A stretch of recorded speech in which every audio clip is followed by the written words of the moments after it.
So we're just going to wait one more minute. But so far we have 14 people, and that's pretty good. So while you guys are just sitting here waiting, is there anyone that can't hear me?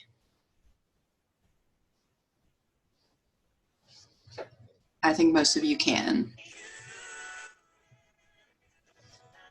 Are you having any issues, Denise? Can you hear me okay? Okay.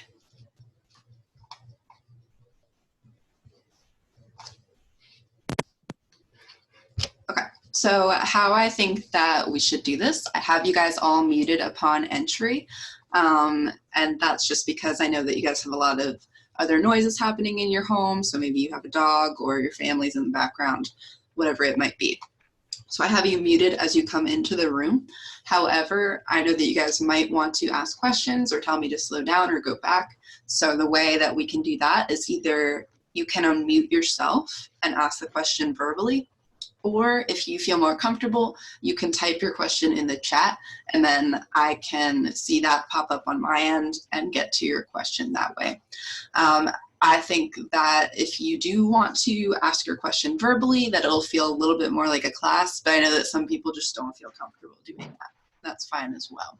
So just know that most of you, it looks like, are muted right now, but you can unmute yourself if you want to answer something out loud. So if I say, like, does anyone have any questions, you can right click yourself and say unmute audio, and you can ask your question, and then you can mute yourself again if you feel more comfortable doing that.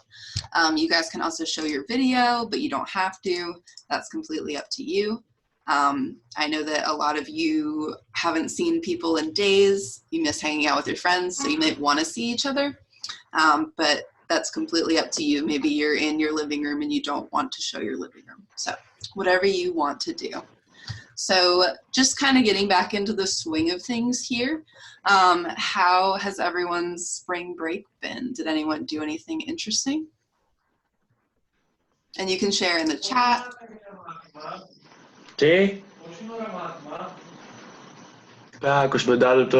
I'm gonna mute. Okay, so sorry, I muted you because I think that his became unmuted. So does anyone have any spring break stories they want to share, or anything interesting they did, or you traveled? And you can unmute yourself or share in the chat if you guys want. So please feel comfortable typing. I kind of want to just practice using this interface with you guys. Did anyone have a very boring spring break?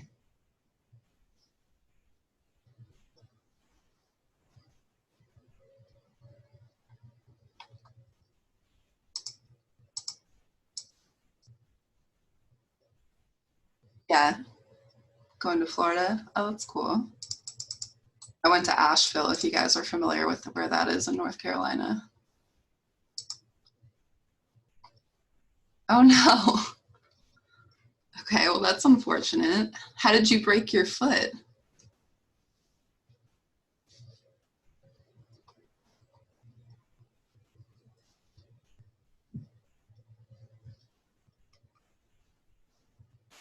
Oh, I'm sorry for laughing. That's very unfortunate. Well, I'm sorry if that's true. Yeah, so I'm assuming most of you guys are probably at home with your parents in quarantine. Is anyone having any issues with that, or with online classes that you want to talk about, or with this class?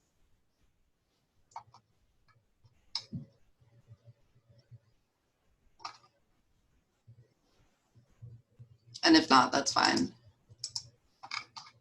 And it looks like Autumn has joined. Autumn, I can make you co-host. I think it'll just, well, we can practice. So, okay, I've made her the co-host, so she should be able to have the same controls as me. So in the future, she might run an activity and I'll pin her video here instead. But for now, I'm just pinning my video here for you guys so that when I share my screen, it'll be the biggest thing. And yeah, staying in your parents' houses is probably pretty difficult after you've had all the freedom of being in Radford without them. More workload. Did any of you get a chance to watch the lecture from Tuesday yet? And it's okay if you haven't, because things went awry with technology, so I don't expect you all to have watched it yet, but I explained a little bit about our class changes. Did anyone get to read that or see that video? Okay, so, and it's fine if you haven't. So if you guys, when you do go back and watch the other lecture, the whole beginning part, I talk about our class and all the changes, but the biggest things are that we're not going to take attendance anymore, so you guys are just going to get those points. And then the other biggest thing, as you guys probably already know, is that the university is offering that new grading scheme. So we'll talk more about that as we get more information. But I'm hoping that that kind of quells your anxiety about your grade in this class. But I'm sorry that you have more workload, it sounds like some of you, for your other online classes. I don't want this to be harder. So I'm going to go ahead and start sharing my screen.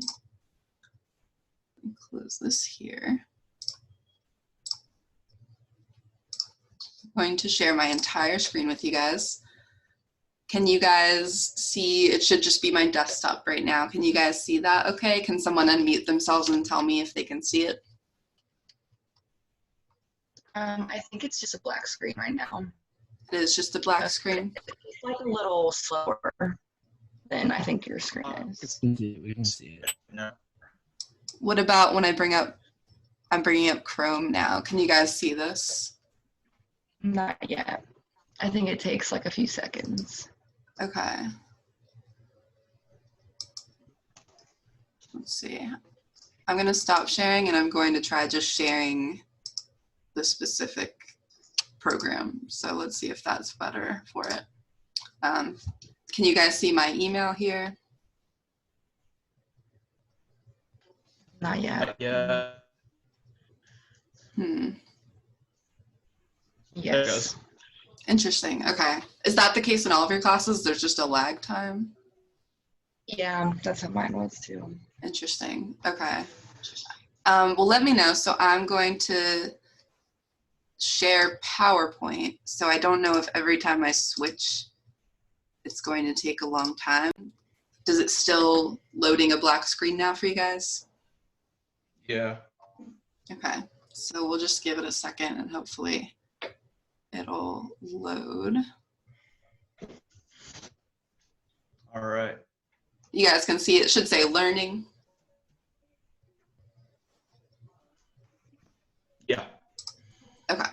So I'm going to make myself smaller. All right. So we're going to go through the PowerPoint today, and I'm also going to try to play videos for you guys. However, once we get to the first video, I want you guys to let me know if it's a terrible audio experience. So basically, if I'm trying to show you the video and you guys can't hear it on your end, then there's no point in me showing it to you through my screen, and I'll just post the videos for you to watch on your own because I don't want you to not be able to hear. So once we get to that first video, we'll cross that bridge when we come to it, basically. Okay? So announcements, basically I already covered all of that. Today we're going to talk about operant conditioning, and that will be the rest of the learning chapter. So everything about classical conditioning and learning in general is covered in the Tuesday lecture that I uploaded that we couldn't do live, unfortunately. And then today will be mostly operant conditioning. And then I'll just review your assignments and we'll have a new extra credit opportunity that you guys can do for 5 points. Okay, so. Could you say that again? And did I hear a question about the agenda? I'm sorry, I missed it.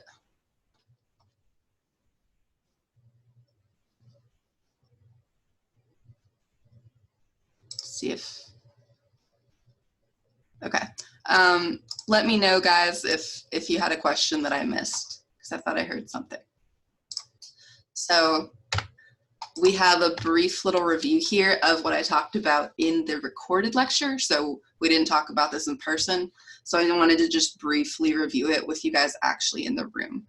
So what I talked about in the lecture that I uploaded was an introduction to learning in general. And then I talked briefly about social learning and then a lot about classical conditioning. So learning, we said, was a permanent change in your mental processes or behavior, and learning is a function of interactions with our environment. And as we talked about when we talked about what is psychology, we said behavior is something that can be observed, it can be repeated, and it can be measured. So me moving my arm is a behavior. I can observe it, I can repeat it, and I can measure it. Mandy, we have a question on the chat.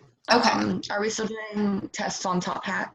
Yes. Let me just bring up the chat in the corner so that I can keep up with your questions. Does that work for you guys? I can let you know if you have one if you want. Okay, that works too. Okay. So yes, tests are going to be on Top Hat, and I talk about that in the lecture that I uploaded, but they're going to be open note. So basically what I recommend is that you study like you normally would for your test. You take the test and answer all the questions that you know how to answer. Then if you have extra time at the end, that is when I would recommend saying, okay, let me go through my notes and try to answer the questions that I don't know how to answer. Does that make sense? Okay, and I'm just gonna leave the chat here in case I miss anything. So again, go back and watch that other lecture. It explains a lot about the changes to the class, and I go through that document and all the different changes. But yes, they'll be on Top Hat. You'll take them at home online, and they'll be open note. Okay. So again, this is a review from the lecture that I recorded. We talked about things that are innate, and innate just means you're born with it. So some skills are innate, and innate behavior is not a result of learning. So I have a picture of sea turtles here. Sea turtles, when they're born or when they hatch, they go into the ocean. They travel across the beach, the shore, and then into the ocean and start swimming. That is an innate behavior. That's not something that they had to be taught. So things that are innate are not a result of learning. And yes, the PowerPoint will be posted as well. So the one from Tuesday is already posted. The one from today is not posted yet, but I'll do that after this. Let me know if I missed anyone's questions. Okay. And reflexes can be innate. They can also be learned. So when we have reflexes like when we talked about development, those newborn reflexes to nurse from their mothers, those are innate. Those didn't have to be taught. So that's not learning. We also have reflexes that are learned, and they become things that are so automatic that we don't have to think about them. Those reflexes would be an example of learning. Okay. So I'm going through this review a little quickly because this is all in the lecture that we already have posted on D2L. But a lot of what Tuesday was about was classical conditioning. And I know most of you haven't watched that yet, so this might sound overwhelming because it's new. But once you watch that other lecture, that other video, I talk about classical conditioning in great detail for almost the entire lecture. So don't get overwhelmed by this slide. But classical conditioning was created by a researcher named Ivan Pavlov. So it's also known as Pavlovian conditioning. And this is a type of learning in which we associate a seemingly insignificant event with an important event. So I talk about this in great detail in that lecture, but basically something that is seemingly insignificant, like ringing a bell, can be paired with something significant, such as the presentation of food to a dog, and it can become a signal for that significant event. So if we paired together ringing a bell with presenting food, eventually the dog is going to learn that ringing the bell predicts food. And the example that I talk about in the Tuesday lecture is that the dog begins to salivate just in response to a bell ringing, so even before the food is presented. So innate and reflexes, are they linked with nature versus nurture? Yeah, so that's a good example. So you could say that things that are innate are nature, and then reflexes can be innate, so some of them are nature, but they can also be learned, and learned things are a perfect example of things that are nurture, yes. Okay, so I don't want you guys to get overwhelmed by this slide because I do explain it in great detail in the Tuesday lecture, but we talk about unconditional stimulus, conditional stimulus. These terms might not make sense to you yet if you haven't watched that lecture, but our conditional stimulus provides information about the presence or absence of an unconditional stimulus. And you can see in this picture, the unconditional stimulus is food.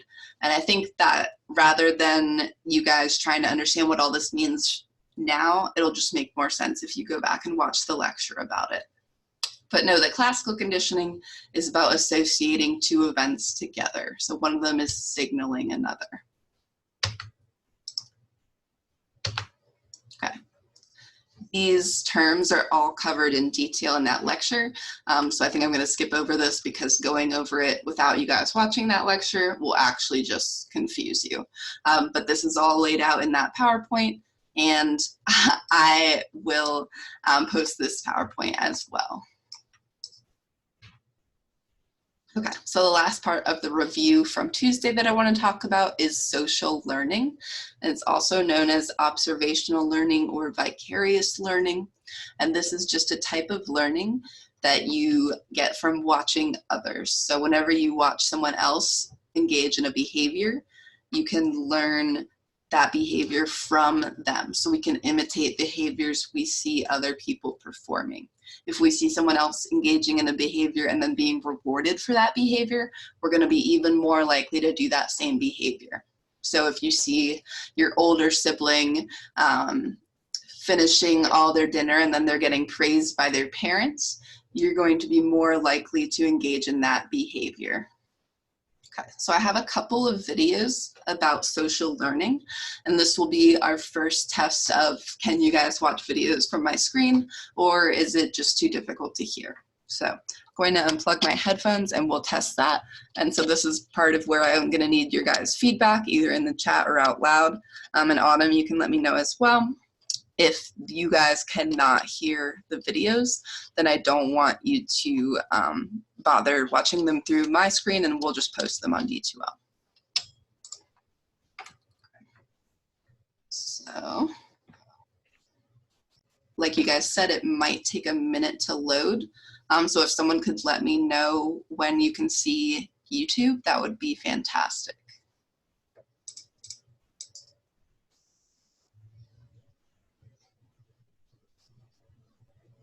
Is it still a black screen for you guys? It's on YouTube right now. Perfect. Okay. So I have two examples of social learning, and what I want you guys to do is just to let me know if you can't hear this first video. Actually, I'll play this one, it's a little louder. So let me know if you can't hear this video, and if you guys can't hear the audio, then we're going to go ahead and not play videos through Zoom. Okay. Good morning, Karen. Good morning,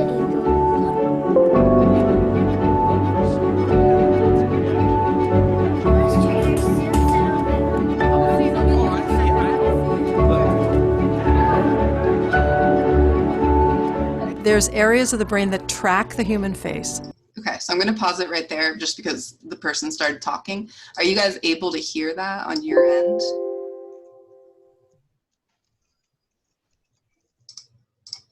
Yes. Okay, perfect. I just haven't video lagged. Okay. I haven't played a video for someone else yet, so I wasn't sure how well that would work. So we can try this one and then reevaluate.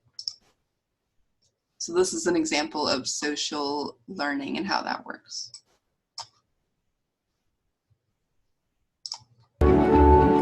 There's areas of the brain that track the human face, and other areas that track just eyes, or track just the voice, or track the smile, track the kind of disposition of your face and body, so that we're exquisitely tuned to the attitude of the human being that you're interacting with.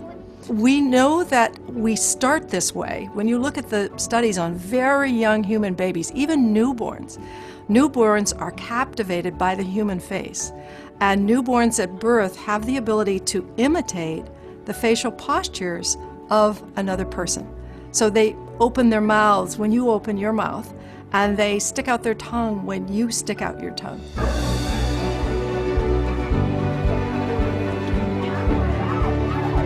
Eye gaze looks as though it's one of the most critical features of our social brains. Without realizing it, we do a lot of looking at what the other person's eyes are doing. If you look at the kids who are very good at following the gaze of another person, their language skills speed much more quickly to a higher level than the children who are not following eye gaze. So the ability to track eye gaze and the tendency to do so boosts learning tremendously. So why should teachers care about this information? There's a learning opportunity here. You can create a moment of real synergy that creates better learning for all when children are put together in small groups so that they have the opportunity to track the information that attracts others. Okay, so it sounds like for you guys it's really laggy. I like your description. So basically what I'm going to do, I think, is just upload videos in the future to D2L as links to YouTube so that you guys can watch them not lagging. Is that preferable to you guys? Yes. Good. Okay. I kind of thought that might be an issue, but I wasn't sure how it would go. I thought the audio would be more of the issue, but it sounds like the frame rate is just terrible. So let us share any videos in my PowerPoints on D2L. In our class, we won't watch videos through my screen because it just sounds like it's not a good viewing experience. So there are a few videos, as you can see in my PowerPoint, or you can't see because I'm not sharing my screen yet, but you will see there's a few video links, and I will post those on D2L under each section. So I have a Unit 3 section, and then under Unit 3, so far there's a Chapter 7 section for learning. All the videos will be posted in there. So let me go back to screen sharing for you guys. Okay, so these two videos I will post on YouTube. Can you guys see the PowerPoint screen again? Yes. Yeah. Okay. All good. Cool, thank you guys. Okay, so that's the end of review from the other lecture. And again, when I had made this slideshow, I thought that we would already have met in person. So that's kind of why I had a review. I don't really want to confuse you guys because I know a lot of you haven't actually watched that lecture yet. So I don't want you to worry too much about classical conditioning until you watch that lecture. And then if you have questions about it after that, you can ask me those questions. So let's move onward into. Hey, Mandy. Yes. Are you gonna post the videos on D2L and Top Hat, or just Top Hat or D2L? D2L and Top Hat. Why is my chat? Okay. So basically the one, there it goes, for the first day of Chapter 7 learning is already posted on both those places. This I'm recording live now for you guys. So this will be posted as soon as it converts into a file that I can upload. And then I'm also uploading it onto YouTube and putting that YouTube link onto D2L because it seems like that works better for people. Does that make sense to you guys? Okay. Is that sort of, we can have kind of an open forum. Is this what your other classes are doing? They're recording the lectures and uploading, and is that working for you guys? Or do you have something else that's working better? I'm open to feedback because this is all new for me as well. This is my first Zoom meeting, so this is new to me as well. Okay. So yeah, this is my first time teaching online, so we're all kind of just learning as we go. So as of right now, I like meeting with you guys live because it feels more like a class, and I do better with structure, and I think some of you guys probably do better with structure. But I would like to post everything online so that everyone has access to it, no matter what their crazy schedule is right now. And then if something isn't working, feel free to tell me, or tell me like, oh, my other professor's doing this and it's really helpful. Just because this is all new to me, so I might not have an idea that one of your other professors had. So feel free to let me know. Do you guys have any other questions before we go into operant conditioning? And I'm gonna, I think, keep the chat up here for myself just so I can see in the corner what's going on. Okay, so classical conditioning is what's covered in the Tuesday lecture. Today is mostly about operant conditioning. So this is a different kind of learning, and it occurs through consequences of our behavior. And it's also called instrumental learning, and I'll talk a little bit about why that is in a few minutes. So operant conditioning involves us engaging in behaviors. Those behaviors have consequences, and then those consequences shape future behavior. So situations in which we choose among different options, so different behavioral options, based on our previous experiences. So if you have an experience where you study really hard for an exam, you have a consequence of receiving an A on that exam, your future behavior is going to be shaped by those consequences. You're probably going to do that same type of studying again in the future. That would be an example of operant conditioning. I see it closes on me. So one of the key figures we're going to talk about in regards to operant conditioning is a researcher named Eel Thorndike, and he conducted research way back in the 1890s. He was a behaviorist. So if you guys remember when we were talking about kind of the different paradigm shifts that exist in psychology, one of them was behaviorism. So Eel Thorndike is a famous behaviorist, and he was well known for his work with cats in something that he called puzzle boxes. And I have a picture of that here on the right. So puzzle boxes were these boxes that he put the cat inside. And there were different things like levers and latches that the cat could press on. And the cat basically was trying to escape the box and get to some sort of reward like food or like a fish. So the puzzle box was a way for him to watch the cat's behavior and see, okay, how is the cat learning how to escape this box? So the puzzle boxes required a certain set of specific behaviors to open the door.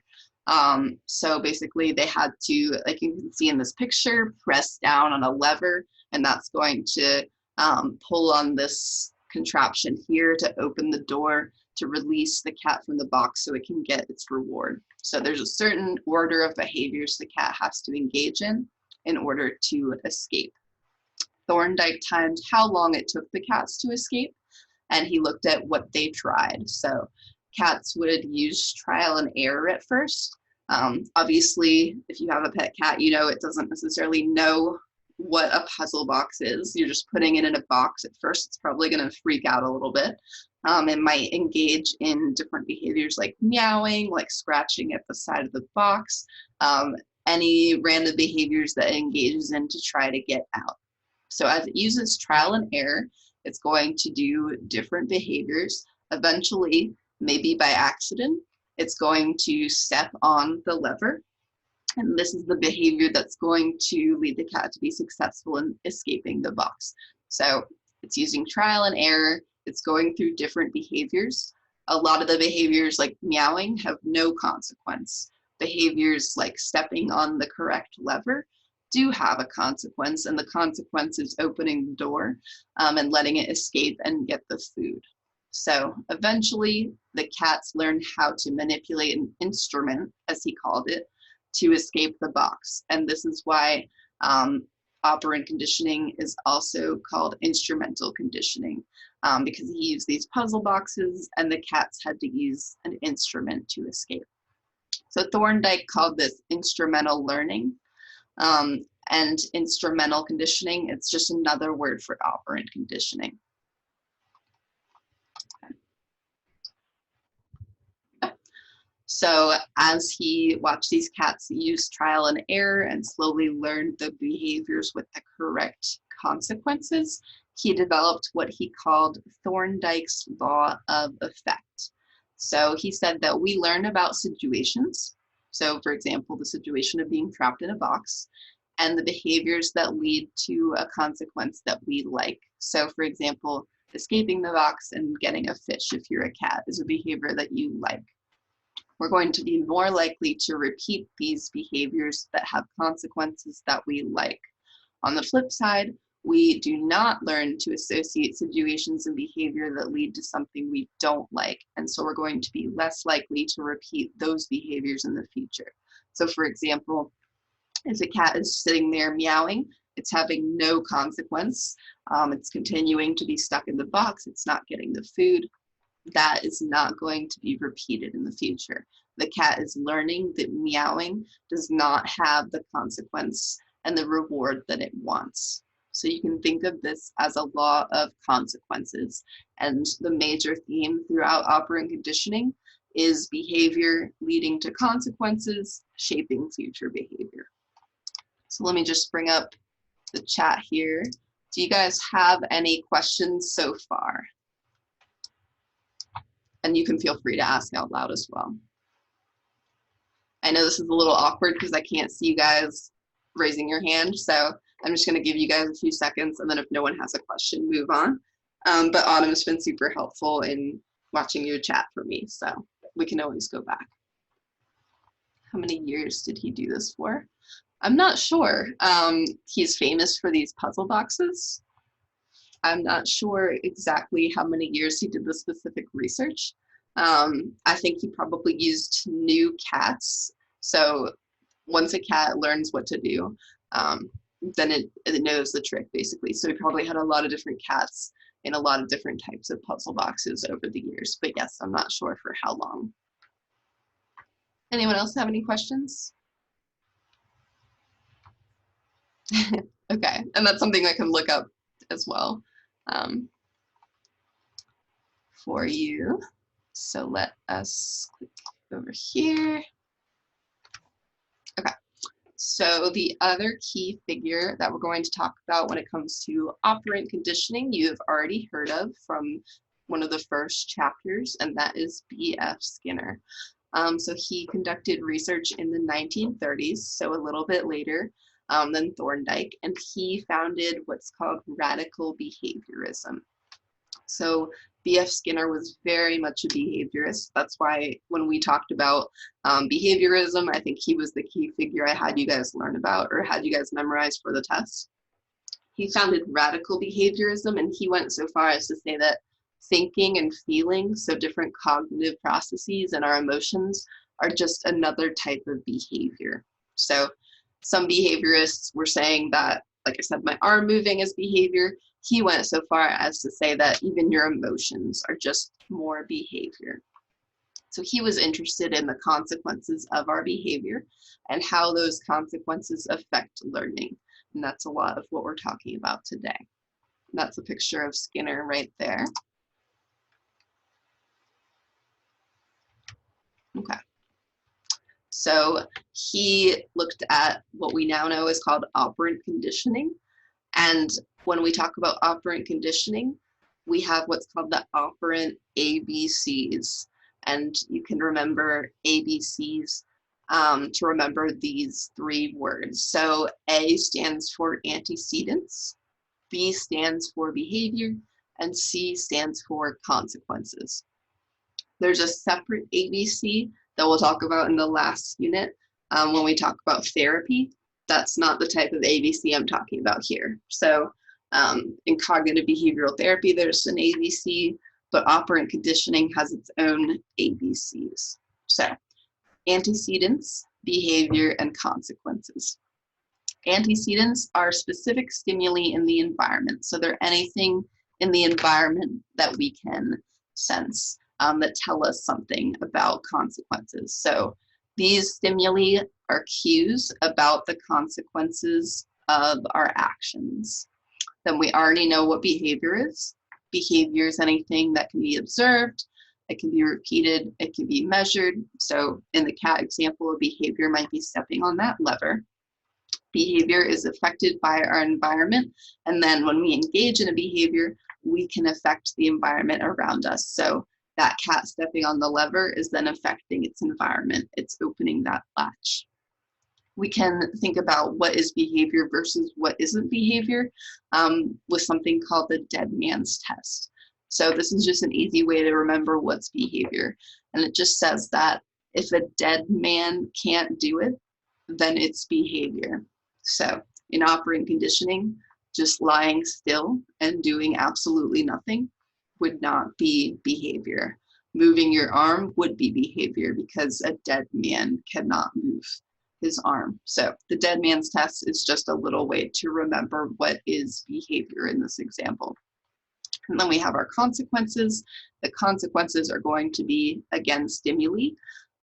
These happen as a consequence of the behavior, and these can increase or decrease the probability of future behavior. So in the cat example, if the cat steps on that lever, the consequence is going to be that latch opening and that door opening, and this is going to increase the probability of the future behavior of the cat stepping on that lever again. So these are outcomes that happen after the behavior and because of that response, because of that behavior.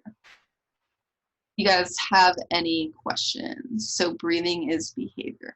So when we talk about behavior overall, you could consider something like breathing behavior. Some scientists consider even things like cellular things happening in your cells to be behavior.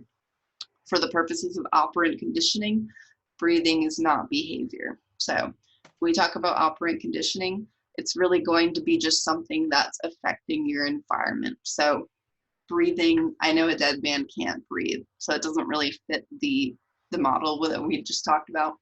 But breathing is probably not going to have any sort of consequence on your environment in this example. If you were blowing on something so hard that it moved, that would be a little bit different. But for just the purposes of this chapter and thinking about operant conditioning, we're not really talking about things like breathing. We're talking about behaviors that actually affect your environment. So technically, yes, breathing is a behavior. For the purposes of operant conditioning and learning, it's probably not going to be something that affects your environment in any meaningful way.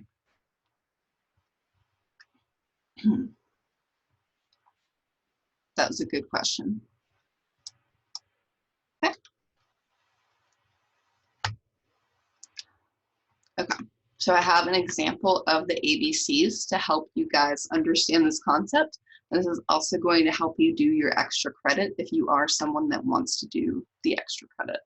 So, example, Susie wants to modify her behavior to start waking up at 7 a.m. every day. The antecedent would be her alarm clock going off at 7 a.m. So the antecedent, if you remember, is that cue. It's that stimuli in the environment that lets us know something is going to happen. So the antecedent is the alarm clock going off at 7. This is a cue that it's time to wake up. So our behavior, we have different options. So our alarm can go off and we could wake up. We can engage in the behavior of waking up and getting out of bed, or we could continue sleeping. So we have multiple options here. Then our behavior is going to have different consequences based on what we do. So when Susie does wake up at 7 a.m., she might make it to her class on time. She has time to eat breakfast before class, maybe get herself together, get dressed, whatever she wants to do. When she doesn't wake up at 7, she's late to class, or she misses class entirely. She doesn't have time to eat breakfast before class, and she has to go to class hungry. So those are different consequences based on the behavior that you engage in. So you might think, the positive reward of making it to class on time and getting to eat breakfast before class will increase the future behavior of waking up to the alarm. And that might be, the reward might be different based on a different situation. So let's say hypothetically, this is your goal to wake up at 7, your alarm clock goes off, but you continue sleeping and there are no consequences. Maybe you don't have a class until 11. If there's no negative consequences, maybe you have the positive consequence of getting to continue to sleep. It's going to be pretty difficult to change that behavior. So you can think about the consequences of the behavior shaping future behavior. Does that make sense, or does anyone have any questions? And I'll open that chat back up here. don't know why I keep thinking it's a. I'm gonna plug the headphones back in real quick. Okay. So at the end of this lecture, I will post, or I will talk about the extra credit opportunity, but looking at this example is going to help you guys do that extra credit activity.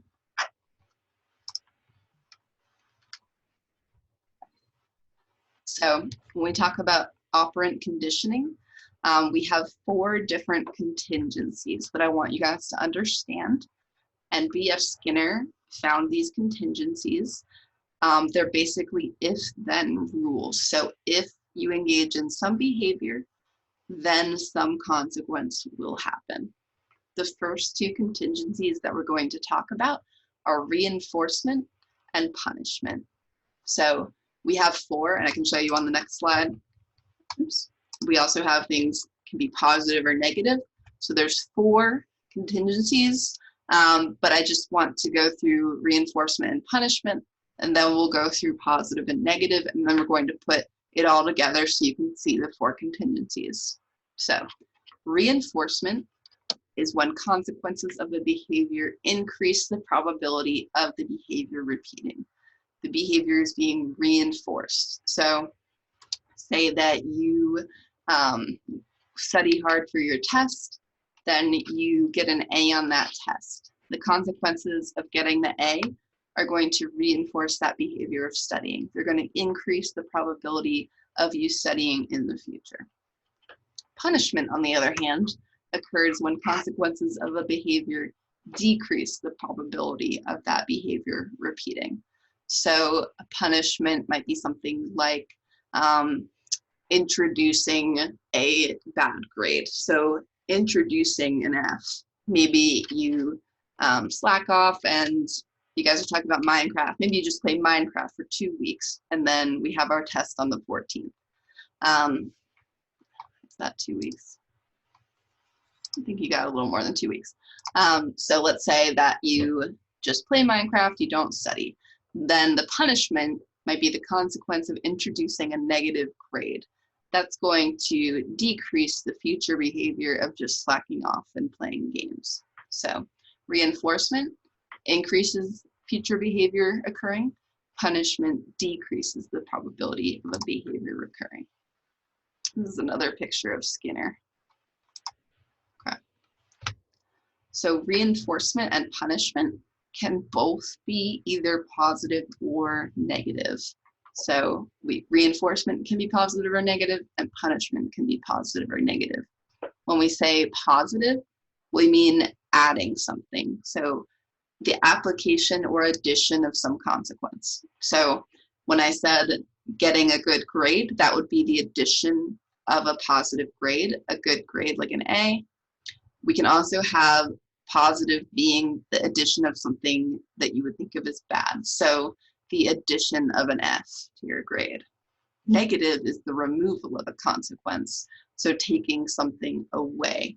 So positive and negative themselves don't mean good or bad. You can have something positive being added, a consequence being added that is a negative experience for you. So just, I want to make sure that you guys can keep these separate. When we say positive reinforcement, we don't necessarily mean you're being reinforced with something good. Positive reinforcement just means you're adding something. Positive is adding, and negative is removing. So think about them more in a mathematical sense. Okay. And I know that can be a little confusing. Do you guys have any questions or need that clarified further? And we're going to talk about it a little more, and I think it'll make more sense when we put it all together.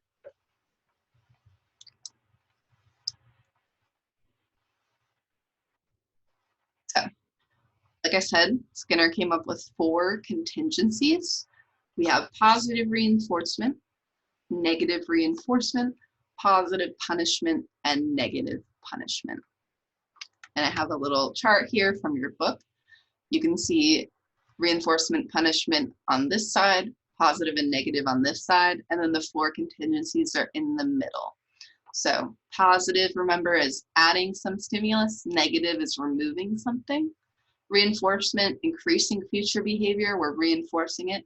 Punishment, we're decreasing future behavior, we're punishing it. So when we match these all up, we can have any of 4 options. We can have positive reinforcement. That's when we're adding something and we're increasing future behavior. We can have negative reinforcement. We're removing something to increase that future behavior. We can have positive punishment. We are adding something to decrease future behavior. And then finally, we can have negative punishment. We're removing something to decrease future behavior. So I go through each one separately. So let's first look at our 2 reinforcement contingencies. So positive reinforcement is when behavior produces a consequence. I think that's just supposed to say consequence singular, that leads to more of that behavior. And again, it's positive because we're adding a consequence, and it's reinforcement because we're increasing the future behavior.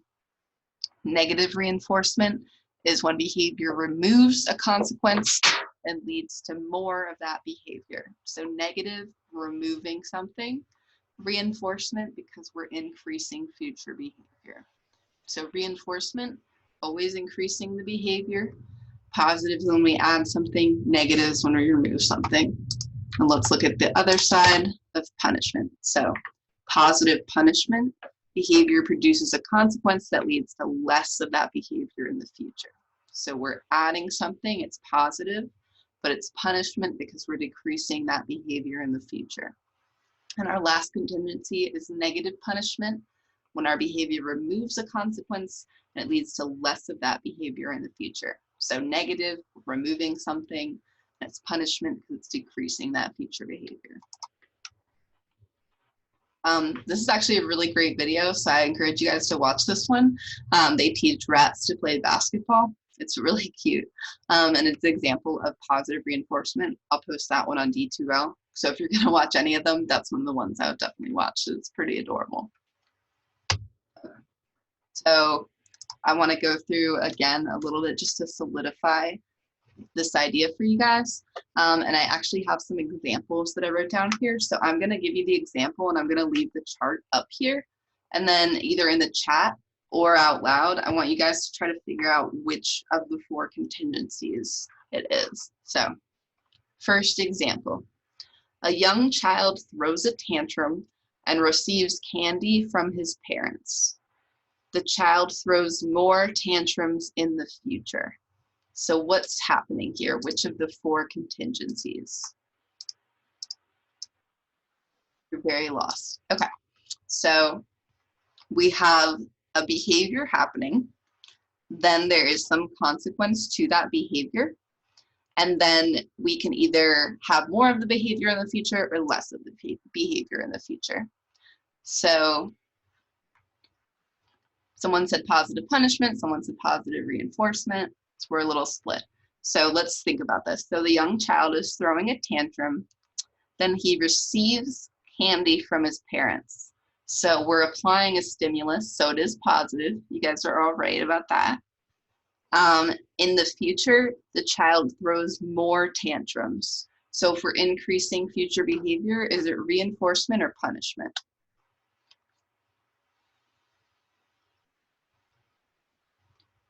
So I know you guys have guessed different things. So it's reinforcement. So he's throwing more tantrums. He's engaging in the behavior more. So that means we have reinforcement. We applied a stimulus. We added the stimulus of candy. The consequence of candy was added. So it's positive. So I think you guys were on the right track with positive, and maybe this part was a little trickier. Okay, so we're going to do a few more of these. And then I will definitely answer questions if you guys still have questions. So next example, Susie presses the snooze button on her phone to silence her loud alarm clock ringing. She then continues to press the snooze button every morning in the future. So is that positive or negative? This is a little bit tricky. Negative. So we're removing the alarm clock sound The stimulus would be that loud sound. We're removing it by pressing snooze. And then is it reinforcement increasing future behavior or punishment decreasing future behavior? Right. So it's negative reinforcement. So she's pressing the snooze on her alarm. She's silencing the alarm clock ringing. So it's negative. You're removing that stimulus. And then we're increasing the future behavior of pressing snooze. So she's going to just keep pressing snooze every morning because she's learning that it removes that negative, that unpleasant stimulus. Okay. So I'm going to do 2 more examples with you guys. And then if anyone is confused, please let me know and we will talk more about this. Okay. So the next example. Kathy's cat claws and scratches at her couch, ripping up her couch cushions. Kathy sprays her cat with a water bottle. Her cat then does not claw the couch in the future. Okay, so is that positive or negative? Okay, alliteration. So positive, she's adding the stimulus of spraying water at the water bottle. And is it reinforcement or punishment? Is she increasing future behavior or decreasing future behavior? Punishment, right. So this is an example of positive punishment. It's positive because she's adding that stimulus of the water, and it's punishment because she's decreasing the future behavior of scratching the couch. Okay. And then the final example. Landon stays out several hours past his curfew, so his parents take away his cell phone for the week. The next time Landon goes out with his friends, he comes back on time. So is this positive or negative? Are we adding something or taking something away? Right, it's negative, so the phone is being removed. So the phone is the stimulus being removed. And then is this reinforcement or punishment? Are we increasing or decreasing behavior? Right, so we're decreasing the behavior of staying out past curfew. And that one's a little tricky because you could say it's increasing the behavior being home on time. But taking away the phone is decreasing the behavior of staying out late in this example. So that would be an example of negative punishment, removing something, decreasing behavior. Okay, so I will, of course, post the slides where you can look at this chart, but I just want to know right off the bat if you guys have any questions, because I know these are 4 very similar terms and it can get a little bit hairy to try to keep them all separate. So right off the bat, do you guys have any questions now?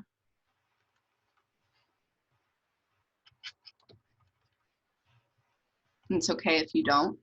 You can also ask me later if you're going back through this and you get confused. Okay. So we are going to talk about negative reinforcement in a little more depth. And I have a chart in the next slide that will help you guys visualize this a lot better, I think. So when we talk about negative reinforcement, remember negative means we're removing some stimulus, and reinforcement means we're increasing future behavior. We can break negative reinforcement down even further into 2 different forms. So we have something called escape, and we have something called avoidance. When we talk about escape, there's already an aversive stimulus present, and a response, a behavioral response, removes or stops the unpleasant stimulus. So a perfect example of this would be our alarm clock. So the aversive stimulus is already present. We have that loud, unpleasant alarm clock going off. We stop the alarm clock, that would remove the unpleasant stimulus. So our behavior stops the unpleasant stimulus. So an example of negative reinforcement would be that example of stopping your alarm clock, pressing snooze, and doing that more in the future to stop that sound. Excuse me. We also have what's called avoidance. This is where the aversive stimulus is not yet present, but it will occur unless you do something to cancel it out or to stop it from happening. So an example for avoidance would be getting a flu shot. So usually when you get a flu shot, you don't actually have the flu yet, but you are trying to omit the unpleasant event of having the flu from actually happening in the first place. So the aversive stimulus of the flu is not currently present, but you want to remove that stimulus before it even happens. You want to avoid it. So if you get your flu shot, you don't get the flu. That's going to reinforce getting the flu shot in the future to continue to avoid that negative aversive stimulus. Okay. I have a chart here that I think lays this out and makes it make a lot more sense. So as you can see at the top, we have operant conditioning. We have reinforcement, increasing behavior, and then anything that's punishment is decreasing future behavior. And like we said, both of these can be positive and negative. So positive reinforcement, we're adding a stimulus following correct behavior. So giving a treat when the dog sits, that's going to increase that behavior. We're adding something, we're adding the treat. Negative reinforcement, we're taking something away to increase future behavior. Like we just said, the negative reinforcement can be further broken down into escape and avoidance. Escape was removing that unpleasant stimuli. So turning off an alarm clock is a good example. Avoidance would be to do something to stop that unpleasant stimuli from even occurring in the first place. So something like getting a flu shot or studying to avoid getting a bad grade. Then we also have punishment. Punishment decreases future behavior. And again, it can be positive or negative. So you can add something to decrease future behavior. The example in your book is spanking a child. So hopefully we're not doing that, but that is a good example of positive punishment. You're adding spanking to decrease behavior. And then negative punishment would be taking something away to decrease behavior. So taking away a phone, I think, is a good example, or telling them to go to their room. You're taking away whatever it is that's fun. You're taking away the rest of the house. But I think thinking about getting your phone taken away is maybe a relatable example. So taking away something, a stimulus, to decrease future behavior. And you can see at the bottom here is kind of like a handy chart of what each one of these means. So when you're studying, I would recommend looking at this chart that breaks everything down. Okay. You guys have any questions in the chat or out loud?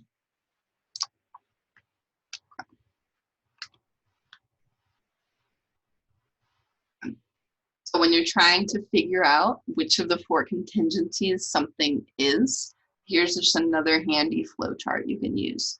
So in the example, did the target behavior increase? If yes, it's reinforcement. If no, it's punishment or extinction. Reinforcement, was a consequence added? Yes, as we know, is positive. No is negative. If nothing is added or removed, eventually it leads to extinction, which we'll talk about more in a little bit. If the target behavior did not increase, we have punishment, or again, extinction. And if something was removed, it's negative. If not, it's positive. So this is just another way of looking at which of the 4 contingencies, these are the 4 contingencies a situation involves. So again, we're going to talk about extinction. So eventually, if something is no longer reinforced, that behavior is not being rewarded or reinforced anymore. It's going to go away. So our behavior is maintained by that behavior having consequences. So let's say that you study and you get good grades in the class, you get A's. If I stopped giving you grades, then you might no longer have a reason to study. There's no more consequence maintaining your behavior. So if I just said, okay, the rest of the semester, there's no grades, there's going to be very little maintaining your behavior of keeping up with the class. So behavior is maintained by some consequence. Less rewarding outcomes lead to less of that behavior in the future. When we have extinction, this is when the behavior was previously reinforced, but now it's producing no consequences anymore, and it goes away completely or starts to decrease. So an example would be a rat pushing a lever. That's the behavior. For food is the reward or consequence. So we might give a rat food every time it pushes a lever. If that happens over and over again, that's going to reward that behavior, and the rat's going to keep pushing the lever for food. But if we suddenly stop providing that consequence of food for pushing the lever, this operant extinction is going to occur. The rat will eventually stop pressing the lever because it realizes that it's no longer getting that reward. So extinction is when that behavior is no longer reinforced and it starts to go away. What do I have here? So a big part of operant conditioning is using something called shaping. And we use shaping to generate new behavior. And we can use it to teach, for example, animals a new behavior. So shaping involves selecting and reinforcing more and more complex responses that look more and more like the target behavior that you want to have. So if I'm teaching a dog how to sit, I'm going to reinforce at first, maybe it just being closer to the ground. Then maybe it like doing that thing dogs do where they half squat, then they kind of get up a little. As the dog gets closer and closer to actually sitting and to actually engaging in that behavior I want, that target response, then I'm going to start to reward only that target response. And I shape the behavior to become more and more what I want it to look like. So shaping involves selecting and reinforcing more complex responses that look like the response you want while extinguishing simpler forms of the target response. So in teaching a dog to sit example, after the dog is starting to master like squatting down, I'm no longer going to reward it just getting lower to the ground. As it starts to learn how to actually sit down and it makes contact with the ground, I'm no longer going to reward it just doing like a little semi-squat and getting back up. So as it gets closer and closer to the target behavior, I reward that target behavior and I stop rewarding what looks less like the target behavior. So you're basically breaking behaviors into small steps. You're reinforcing what you want and you're no longer reinforcing what you don't want. Of all the videos I post, this I think is the best one. And I don't want to make you guys watch it on my screen, but it's basically this kid teaching his dog to play Minecraft using shaping. And it's a really cute video, so I'll post that on D2L. So I recommend watching the rats playing basketball video, which I love, and then I recommend watching this Minecraft dog video. So it's a really perfect example of shaping, and it's also just very cute. So I'll post those online. Before I move on, let me check in once again. Do you guys have any questions or concerns, or if there's anything you're just really lost about still?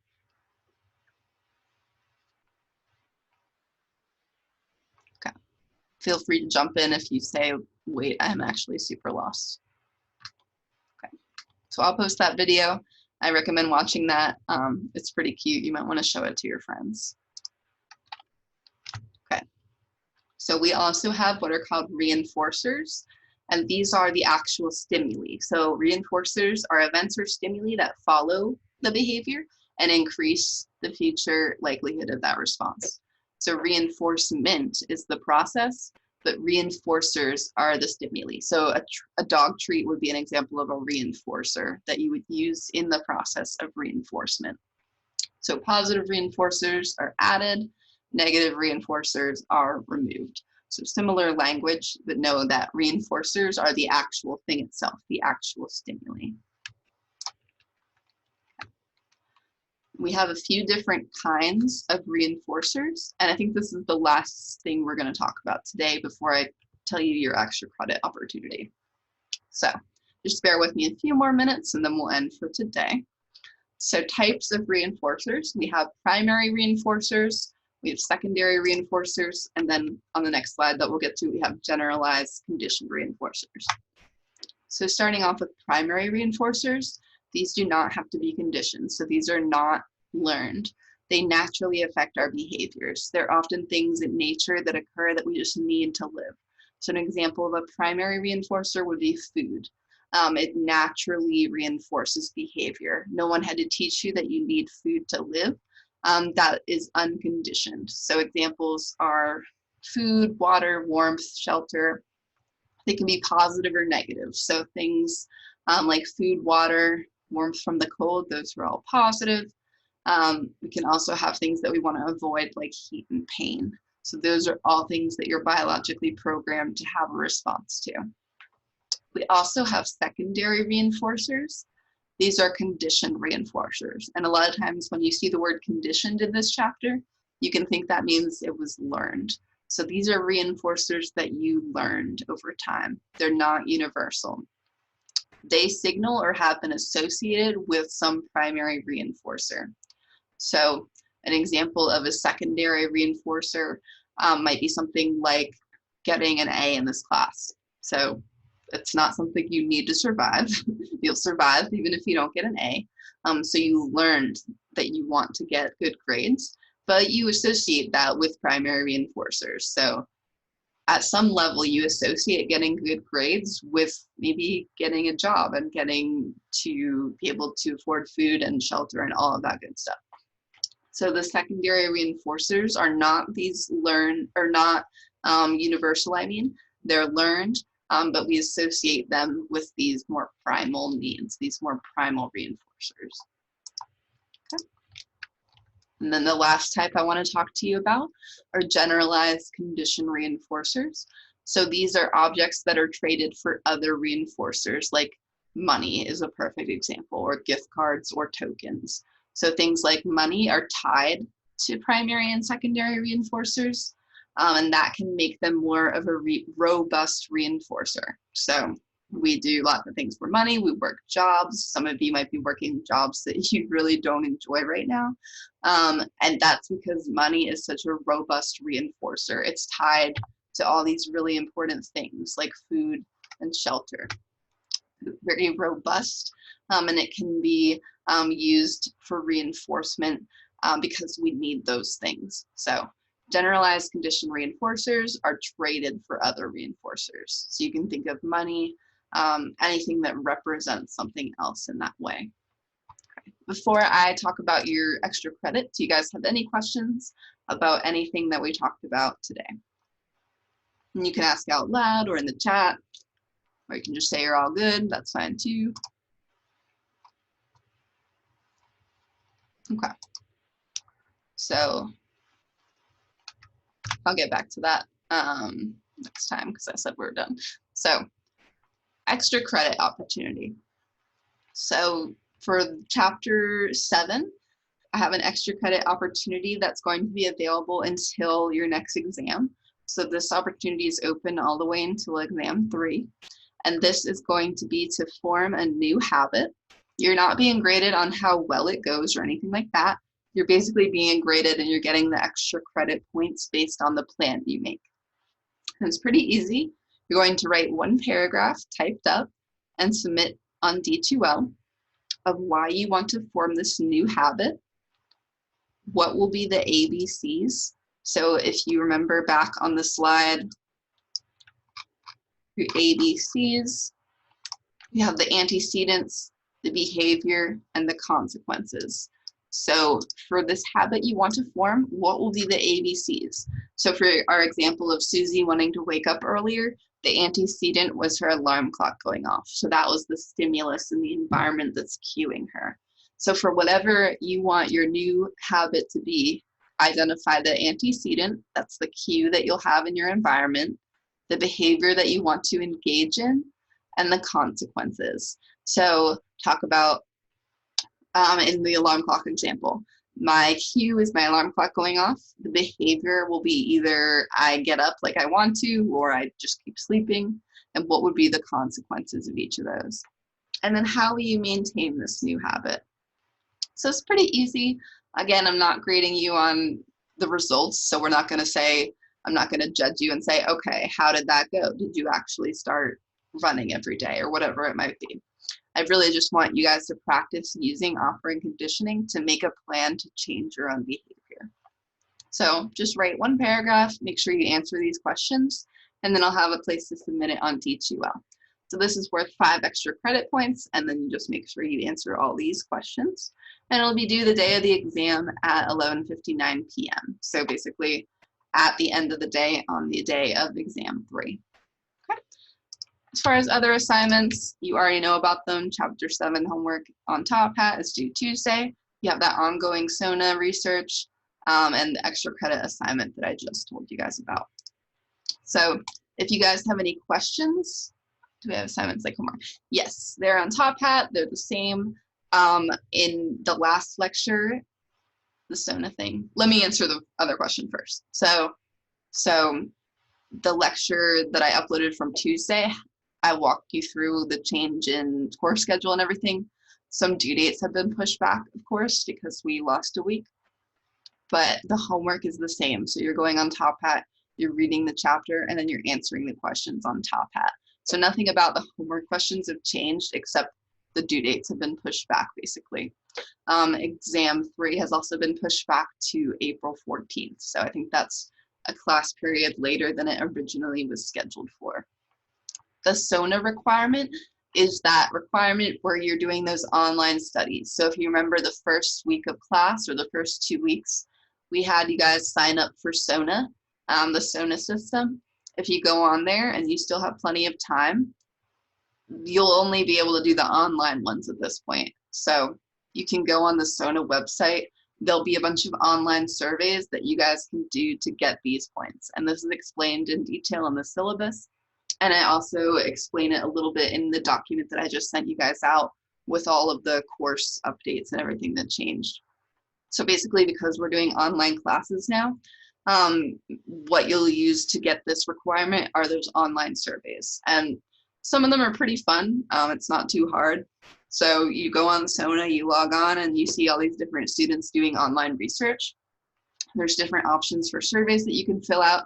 And some of them are pretty interesting. So I would just go on there and look for ones that you think are interesting and that you actually want to participate in. And then you, for most of these, will just be filling out an online survey anonymously.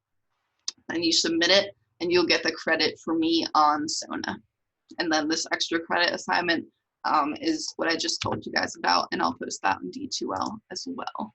Let me go back to my chat here. I don't like that the chat doesn't hover. Is there a link to these? Do you mean a link to the SONA page? Because I can get that for you now if you want. Yeah, let me pull that up for you.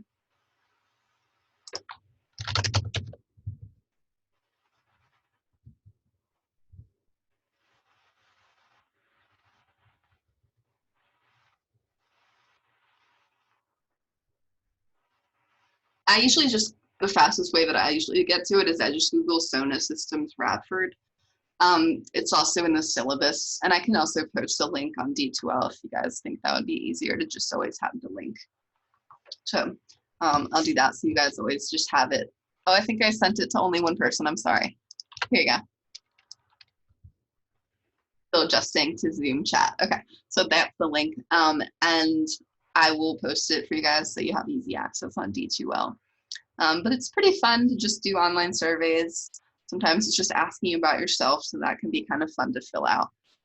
So it's not too hard. Don't get too overwhelmed. And the extra credit is not too hard either. And I'll post a folder to submit those on D2L. The extra credit is due the day of exam 3. The SONA requirement, the department actually makes up that due date. The SONA is usually due at the very end of the semester. I'll ask them if they have an official due date yet. That's usually at the end of the semester because they want students doing research to be able to get participants, basically. So like last semester, it was due the last week of classes. I'll check in with my supervisor and see if they picked out a due date. Any other questions? These are all great questions. Okay, if you guys don't have questions, you can go ahead and log off, and it's really good to see you. If you do have questions, I'll just leave this up for a few more minutes. But I thank you guys for coming, and I appreciate that. You guys have a great weekend too. Yeah, I appreciate everyone that came in person. I think it made it a lot better.